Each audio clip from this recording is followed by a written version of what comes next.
tatanungin? Siyempre gusto ko babae.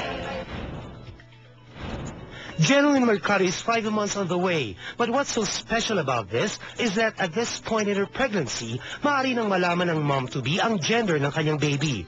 Last Tuesday, kasama ni Jen ang Star Talk para sana alamin sa unang pagkakataon ang kasarian ng anak nito. Okay naman. Nagtatago tinatakpan niyang gano'n, no? Subalit dahil sa pagkakaposisyon ng baby ni Jen, hindi nakita sa kanyang ultrasound ang gender nito. Pero ayon sa kanyang doktor, 98% girl. Lahat na ng angulo, chinek na namin para wala talaga. Nahihiya, hindi siya masyadong showbiz.